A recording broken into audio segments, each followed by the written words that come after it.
ఎన్నికల కౌంటింగ్ అనంతరం ఈ కృష్ణా జిల్లాలో కానీ రాష్ట్రంలో అనేక మంది తెలుగుదేశం పార్టీ జనసేనకు సంబంధించినటువంటి నాయకులు కార్యకర్తలు వైఎస్ఆర్ కాంగ్రెస్ పార్టీ గ్రామ స్థాయి, వార్డు స్థాయి, మండల స్థాయి, నియోజకవర్గ స్థాయి యాక్టివ్గా ఉండేటువంటి లీడర్స్ పైన ఉద్దేశపూర్వకంగా దాడులు చేస్తున్నారు.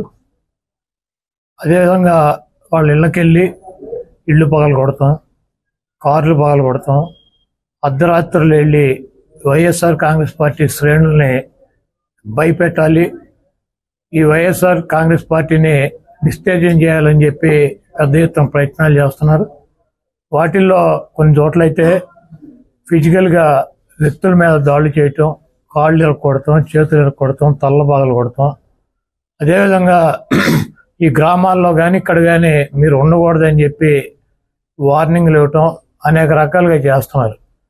వీటికి ప్రత్యక్ష సాక్షులు పోలీసులు దగ్గర ఉండి వాళ్ళు కొడతాంటే వీళ్ళు చూస్తూ నిలబడి ఎంజాయ్ చేస్తున్నారు. ఈరోజు మా దగ్గర పోలీసులు ప్రేక్షక పాత్ర వహించేటువంటి సన్నివేశాలు, తెలుగుదేశం పార్టీ అల్లరిమోకలో మా వాళ్ళ మీద దాడి చేస్తున్నటువంటి సన్నివేశాలు సీసీ ఫుటేజీలతో సహా, ఫోటోలతో సహా మా దగ్గర ఉన్నాయి. మేము ఎస్పీ గారికి కానీ లేదా లోకల్గా ఉన్నటువంటి పోలీస్ స్టేషన్లో కానీ కంప్లైంట్ ఇచ్చినా, ఒకవేళ మాకు ముందు సమాచారం ఉండి ఇలా గొడవ జరిగేటువంటి పరిస్థితి ఉందని చెప్పినా కూడా వాళ్ళు వచ్చి ప్రేక్షక పాత్ర వహించడం, అదేవిధంగా ఎటువంటి కేసులు కూడా కట్టినటువంటి పరిస్థితి లేదు. కాబట్టి మేము జిల్లా పార్టీ తరఫున మా దగ్గర ఉన్నటువంటి వీడియోగ్రాఫులతో, ఫోటోగ్రాఫులతో హైకోర్టుకు వెళ్ళి ప్రైవేట్ కేసులు వేయాలని చెప్పి నిర్ణయించుకున్నాం.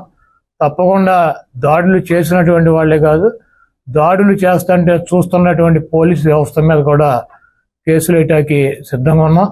అదేవిధంగా వైఎస్ఆర్ కాంగ్రెస్ పార్టీ నాయకులకు కానీ, అదేవిధంగా కార్యకర్తలకు కానీ ఎటువంటి భయం, ఆందోళన చెందాల్సినటువంటి అవసరం లేదు.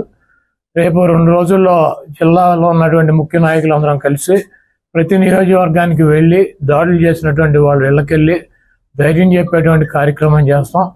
దీనికి జగన్మోహన్ రెడ్డి గారు కూడా మీరు ఎట్టి పరిస్థితుల్లోనూ కార్యకర్తలు కానీ, నాయకులను కానీ జరుగుతున్నటువంటి దాడుల్ని మీరు చూస్తూ ఊరుకోవద్దు, పార్టీ అంతా యాక్టివ్ అవ్వండి, అందరూ ఒక వేదిక మీదకి వచ్చి వాటిని తిప్పి కొట్టాల్సిన అవసరం మన మీద ఉందని చెప్పి ఆయన కూడా చెప్పారు. కాబట్టి పోలీసు వ్యవస్థ ఒక అసమర్థమైనటువంటి వ్యవస్థగా ప్రేక్షక పాత్ర వహిస్తున్నటువంటి ఈ పోలీసు వ్యవస్థకి మరి మా నుంచి ఈ తెలుగుదేశం పార్టీ గోండాల నుంచి మా పార్టీ నాయకుల్ని, కార్యకర్తల్ని కాపాడుకోవటానికి మేము కూడా 2 రోజుల్లో రోడ్డు మీదకి వచ్చి ఎక్కడైతే మా వాళ్ళ మీద దాడులు జరిగినాయి, ఎక్కడైతే మా వాళ్ళని ఇబ్బంది పెడుతున్నారో ఆ ప్రాంతానికి వెళ్తాం.